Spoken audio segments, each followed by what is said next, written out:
This sauce company makes more than 1000 crores in revenue and has disrupted India's 5000 crore sauce and ketchup industry. With more than 50% market share, Veeba has become the ultimate sauce king in India in less than 10 years. A company that is present in 700 plus cities and in roughly 2 lakh outlets. So let's dive into the 3 saucy insights that Veeba has cracked to become India's biggest homegrown sauce maker and a Desi FMCG success story. But before we do that, you'll be shocked to know that the founder of Veeba, Viraj Bahl, earlier owned Fun Foods, which is their current biggest competitor today. Well, to be precise, his father Rajiv Bahl was the founder of Fun Foods and sold the company to Dr. Oetker, a German company, in 2008 after running it for 25 years. So the DNA of owning and running a food business was already there in Viraj. And it took him 5 years and one restaurant venture to realize his bigger purpose, the purpose to serve sauces to the Indian customer. And that's why he made his comeback to the industry with Veeba in 2013. In fact, he was so bullish that he took his bet by selling his house to finance his first factory. See, the year is 2013, a competitive time for sauces. And when we talk about sauces, the market can be broken down into 2 parts. One is the ketchup market and the other is the mayonnaise, dips and dressing market. Oetker, the company that acquired Viraj's family business Fun Foods, was the market leader in mayonnaise segment with 50% market share. And on the ketchup side, Nestle's Maggi and HUL's Kissan and Heinz were 3 big boys, with Maggi ruling the market with 47% market share. And this had many other brands like Del Monte, Knorr, Cremica who were fighting hard to catch up and get a competitive position for themselves in the market. This was the time when the average Indian consumer was going out more, was bored of ketchups and was understanding the difference between dressings, dips and mayonnaise. And Veeba wanted to serve this urban customer. And it's true, right? In the last 50 years, the urban population of India grew substantially from 21 to 36%. These customers go out often and spend more on experiences. But to serve these retail customers, they took a very innovative route, which is the first insight, the B2B insight. See, we are talking about 2013, a time when QSR was picking up in the country. In fact, it was just in 2012 when Starbucks entered the country, so you can just imagine the pace at which we were picking up. Every big brand wanted to come to India, and more brands like Subway, Pizza Hut, Taco Bell, Domino's, Burger King, and even McDonald's were expanding at a crazy rate here. It was literally a QSR bull run. It still is, by the way, and just look at the trend of the annual store edition in the graph here. In fact, we have also created a video on California Burrito where we have covered all the QSR waves India went through in detail, so feel free to check that out. But coming back to the point, Veeba knew that this market would see a 4x jump in 10 years from the size of 5,500 crore in 2013 to more than 20,000 crores in 2023. So they started targeting these big QSR chains and hotels and restaurants who needed sauces that were unique but also high in quality. In fact, their first client was none other than Domino's, who gave them the first order of 70 tons. And for roughly 2 years, the company went all in the B2B category. So much so that they bagged almost all big clients that you could think of. Starbucks, Burger King, KFC, Pizza Hut, Taco Bell, CCD, and even PVR to name a few. But why the B2B route to enter B2C? We'll get into that. But before we do that, I have something super special for you. See, as we already know, that the success of any product involves going into rabbit holes that you never knew even existed before. And one such rabbit hole is tech, which can be extremely daunting. But the fact of the matter is that tech is disrupting every industry and has become bare minimum today for professionals worldwide. And look at the greatest product managers, Sundar Pichai, Satya Nadella, Shantanu Narayan. None of them have reached massive career heights without deep collaboration with the tech teams. And we want to make sure that you are able to do that too. That is why we created our new craft, Tech for Growth. Through the course of this craft, you will learn how to break down any tech stack, understand nuances to make informed product decisions, and communicate effectively with your engineers to ship better products, features, and GTMs. This craft is taught by someone who has been there and done that as a product leader at Razorpay. And of course, this is something that you get access to as part of the GrowthX membership.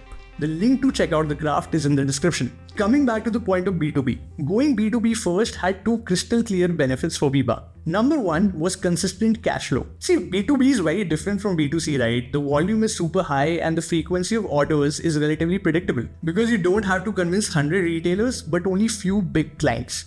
It solves for a predictable cash flow and makes sure that factories are running and the company pays salaries on time. And the reason why I'm saying that is because distribution in India is anything but easy, because you have to approach multiple channels at the same time. Be it modern trade, which is your modern stores like DMart and Spencer's, general trade, which are your kirana shops, and e-commerce and quick commerce stores like Amazon and Blinkits. So bigger distribution requires bigger capital And once they had 100 crores in revenue from B2B, they entered the B2C market. By the way, this also must have created a quality obsession in the company, since big QSR clients like Domino's or Starbucks have extremely high bar of quality, and they would not think twice of terminating the agreements if something gets messed up.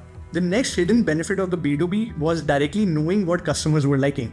Because all the QSR and hotel clients were essentially serving the same customer that they wanted to target eventually.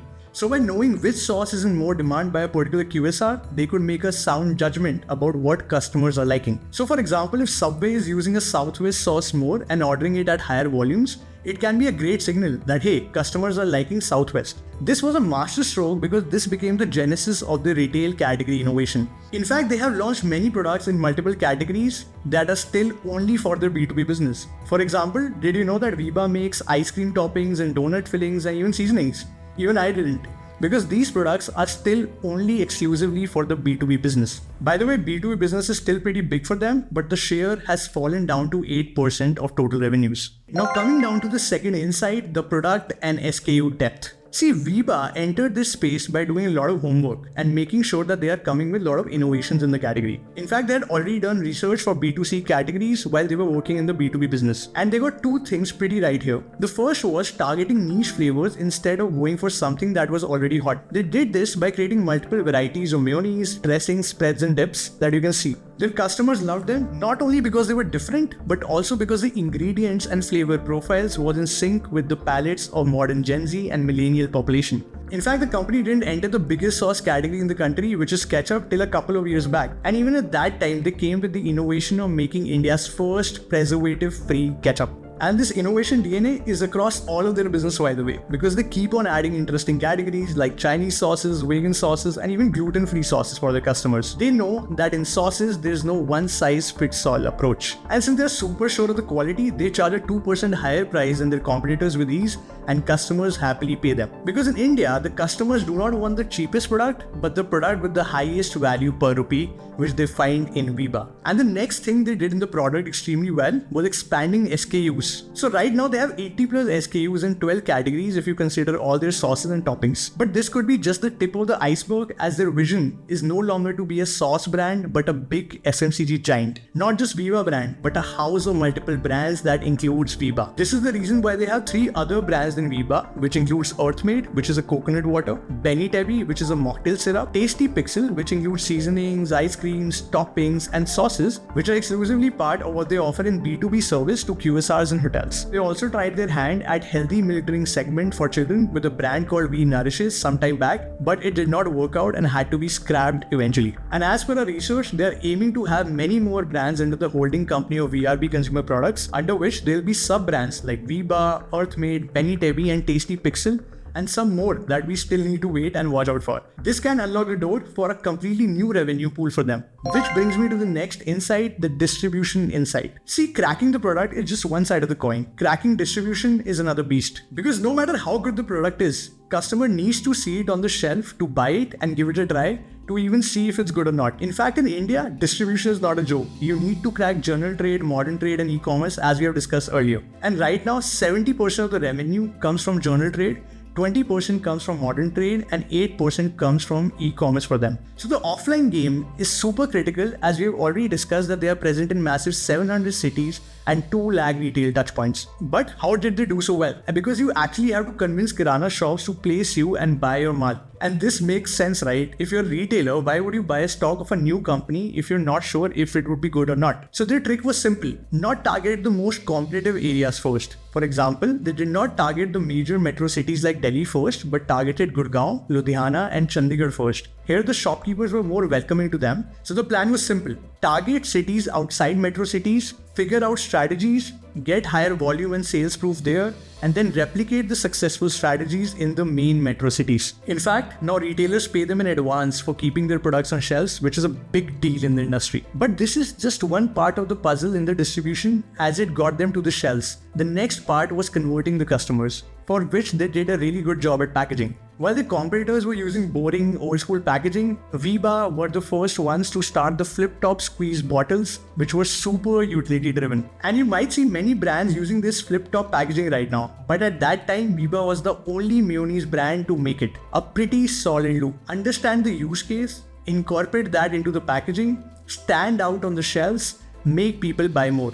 So while the utility thing worked, another thing that worked really well for them in the packaging was that they smartly put the fat and sugar claims right in front of the pack. And when customers saw the mayonnaise packet with the text that each serving has X grams of sugar or is X% fat-free, it becomes easier for the customers to pick the packet up. Mind you, they didn't sell themselves a healthy choice, but a healthier choice to what is already available in the market. This just shows that how tiny things can change the ballgame for you completely. So these were the 3 key insights that helped Veeba create a giant FMCG machine that makes 1,000 crores in revenue today. Also, if you like this episode, you will love another FMCG episode we did on ID Fresh Foods, so do check it out. I'll see you in the next one. Ciao.